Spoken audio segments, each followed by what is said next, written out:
welcome.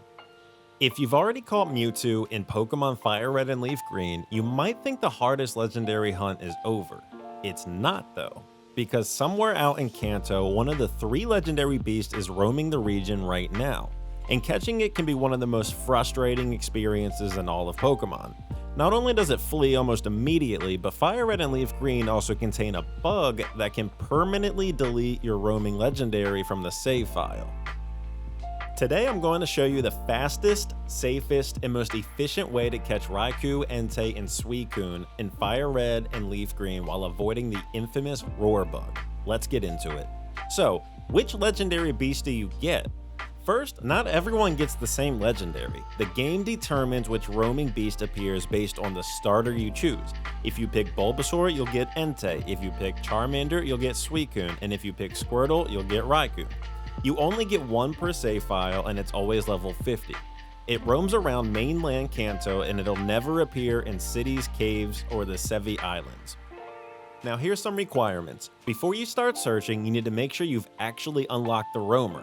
The requirements are identical to unlocking Mewtwo. You must become champion by defeating the Elite Four, obtain the National Dex by catching at least 60 Pokemon and speaking with Professor Oak, and you have to complete Celio's quest line by delivering both the Ruby and the Sapphire after shutting down Team Rocket's operation at the Sevi Islands. If Cerulean Cave is already open in your game, congratulations, the roaming beast is already out there somewhere. So let's talk about the roar bug. Now before we hunt it down, there is one thing you absolutely need to know.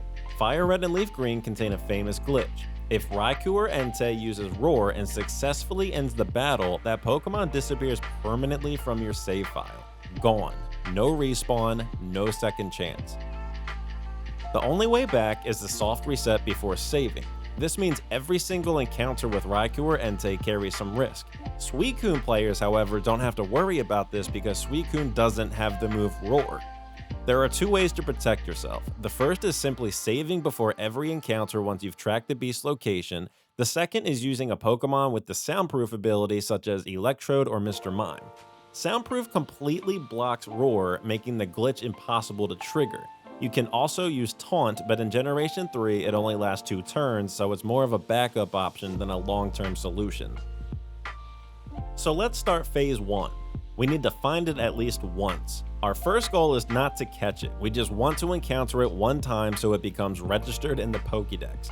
This unlocks the tracking method we'll use later. To do this, we're going to use the famous Repel Trick, so I recommend putting a level 50 Pokemon at the front of your party. Level 50 is ideal because the roaming beast is exactly level 50. So bring at least 20 max repels, then head to either Route 1 or Route 2 near Viridian City. These routes are perfect because they're filled with low-level wild Pokemon and have very quick area transitions. Activate a repel and ride back and forth through the grass. If nothing appears after about 15 to 20 seconds, step into the nearby gate or city and then immediately come back out. Every time you change areas, the roaming beast gets a new location. Keep repeating this process. Because Repel blocks all the low-level encounters, eventually the only thing that can appear is your roaming legendary. When the battle finally starts, don't worry about catching it. Throw a ball, use a move, let it flee, whatever. The important thing is simply registering it as seen. Phase 2, tracking the beast. Now the real hunt begins. Open your Pokédex, find the legendary beast, then select the area option. This screen updates in real time and shows you the route where the Pokemon is currently roaming. Most players never realize this feature exists. Every time you move between areas, the beast also moves. Usually it travels to a neighboring route, although occasionally it can jump somewhere completely different. The best strategy is what's commonly called the pincer method. No, not the Pokemon. Position yourself between 2 adjacent routes. Keep moving back and forth while checking the Pokédex. Eventually the beast will land on the same route you're standing in. As soon as that happens, save your game. This save is your insurance policy against the roar bug, unlucky critical hits, and failed capture attempts. Once you've saved, activate another repel and enter the grass. Now you're hunting with a safety net. Phase 3, actually catching it. Here's the biggest challenge. The roaming beast tries to flee immediately. So your first priority is preventing escape. The most reliable option is Mean Look. Crobat is especially good because its incredible speed allows it to move even before Raikou. Other trapping options include Block and Spiderweb. You can also use Wobbuffet's Shadow Tag or Arena Trap users like Dugtrio. Just remember that if your trapping Pokemon faints or switches out, the effect ends. Now here's a mechanic that works in your favor. Damage in status conditions persist between encounters. If you paralyze the beast and get it down to half health before it escapes, it will still be paralyzed and at half health the next time you find it. Now, aside from Crobat, I personally recommend using a Smeargle if you have access to trade a Ruby, Sapphire, or Emerald game, because Smeargle can get Mean Look, Ingrain, Baton Pass, as well as Spore.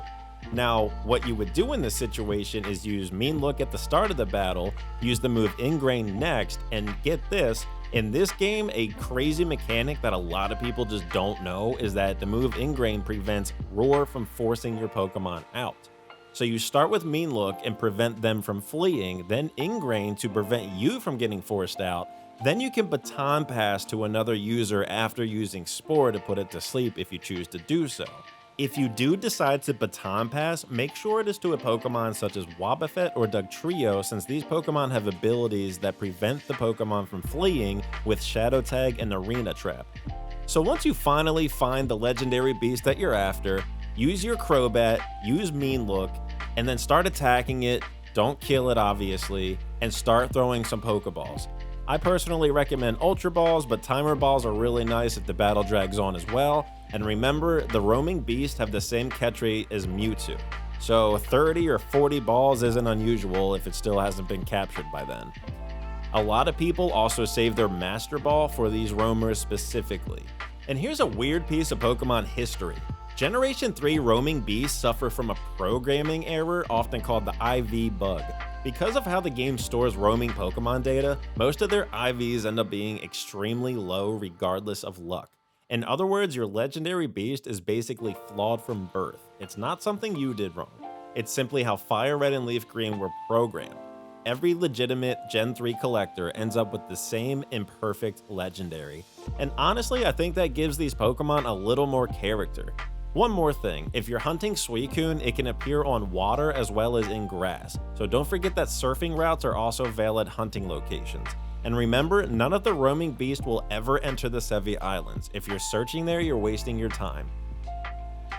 So to summarize it all up, complete the post-game requirements, use the Repel Trick to find the beast once with a level 50 lead Pokemon, track it through the Pokédex area screen, corner it using the pincer method, save before every encounter, especially if Raikou or Entei are your legendary beast, trap it, wear it down, and start throwing balls. And if you're hunting Raikou or Entei, respect the Roar bug, because losing a legendary forever is a painful way to learn that lesson. If this guide helped you catch your roaming beast, let me know down in the comments which one appeared in your save file. And if you're following along with my National Dex Quest and Forever Save journey, make sure to subscribe because we're hunting every legendary Pokemon available in those games. Thanks for watching, and I'll see you in the next one.